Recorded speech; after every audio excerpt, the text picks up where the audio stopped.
زارا نے ولید کو لے کر مناہل پر جو تہمتیں لگائی تھیں، مناہل وہ تہمتیں برداشت نہیں کر پاتی اور سیدھا ولید کو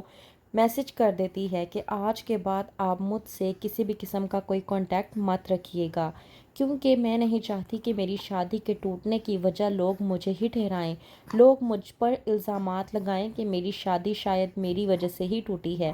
کہتی ہے مناہل ولید سے کہ آپ سے جتنا ہو سکے مجھ سے دور رہیں تو ہی آپ کے لیے اور میرے لیے بہتر ہوگا۔ وہیں پر دوسری طرف حنان جو کہ زارا کو پوری طرح سے بے وقوف بنا رہا ہے اور وہیں پر شیبہ کو بھی پوری طرح سے بے وقوف بنا رہا ہے، یہ نہ بتا کر کہ اس کی شادی ہو چکی ہے۔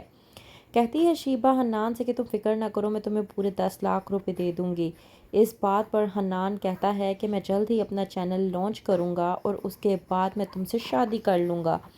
لیکن وہیں پر ماجدہ جو کہ اس بات کو لے کر پریشان ہوتی ہے اور یہ سوچ رہی ہوتی ہے کہ شاید حنان کسی بہت بڑی مصیبت میں ہے، کہتی ہے ماجدہ زارا سے کہ تمہیں اپنے شوہر کے ساتھ ہونا چاہیے، تم چونکہ حنان کی بیوی ہو تو حنان اس وقت مصیبت میں ہے اور تمہیں اس کا ہر حال میں ساتھ دینا چاہیے۔ ویسے بھی ایک عقل مند عورت مصیبت کے وقت اپنے شوہر میں اس کا ساتھ دے تو ہی اچھی لگتی ہے۔ وہیں پر دوسری طرف ولید جب مناہل کا یہ میسج پڑھتا ہے تو وہ بہت زیادہ پریشان ہو جاتا ہے اور سوچتا ہے کہ اس کی والدہ نرگس نے بالکل ٹھیک کہا تھا، جب تک مناہل اپنے خود کے لیے سٹینڈ نہیں لے گی تب تک مناہل کی زندگی ایک نیا رخ نہیں لے پائے گی۔ ولید مناہل کا یہ میسج پڑھنے کے بعد غم زدہ ہو جاتا ہے اور سوچتا ہے کہ میں مناہل کو کس طرح سے سمجھاؤں کہ میں اس سے محبت کرتا ہوں اور اس سے شادی کرنا چاہتا ہوں، یہاں تک کہ یہ الزام بھی برداشت کرنے کے لیے تیار ہوں کہ اگر لوگ یہ کہتے ہیں کہ ولید کی وجہ سے مناہل کا گھر ٹوٹا ہے تو اسے اس بات سے بھی کوئی فرق نہیں پڑتا۔ وہیں پر دوسری طرف حنان اور اس کی فیملی جو کہ مل کر پلاننگ کر رہے ہوتے ہیں کہ کس طرح سے نئے طریقے سے زارا کو لوٹنا ہے۔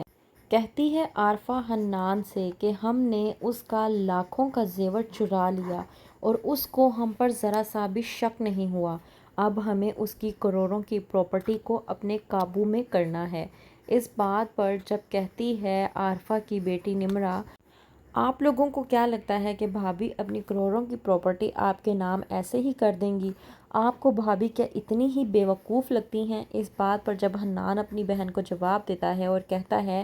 کہ وہ بے وقوف نہ سہی لیکن اتنی عقل مند بھی نہیں ہے کہ اپنی عقل کو ہمارے دماغوں کے مطابق استعمال کر سکے،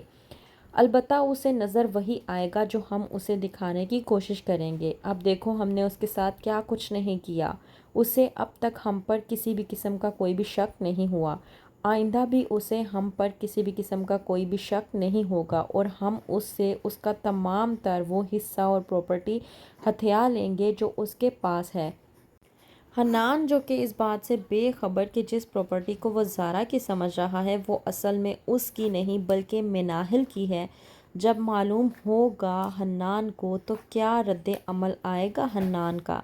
وہیں پر آتی ہے مناہل اور آ کر ماجدہ سے کہتی ہے کہ گھر کا راشن ختم ہو گیا ہے۔ یہ بات سننے کے بعد ماجدہ غصے میں آ جاتی ہے اور کہتی ہے کہ میرے پاس کچھ نہیں ہے، کہاں سے اخراجات پورے کروں میں؟ زارا بھڑکتی ہے اور کہتی ہے مناہل سے کہ 3 دن کا راشن موجود ہے، جب وہ ختم ہو جائے گا تب بتانا، اس سے پہلے بتا کر ٹینشن لینے کی ضرورت نہیں ہے۔ مناہل وہیں پر ماجدہ سے کہتی ہے کہ مجھے ابھی ایک جاب کے انٹرویو کے لیے جانا ہے تو بہتر یہ ہے کہ میں یہاں سے چلی جاؤں، اور ہاں رہی بات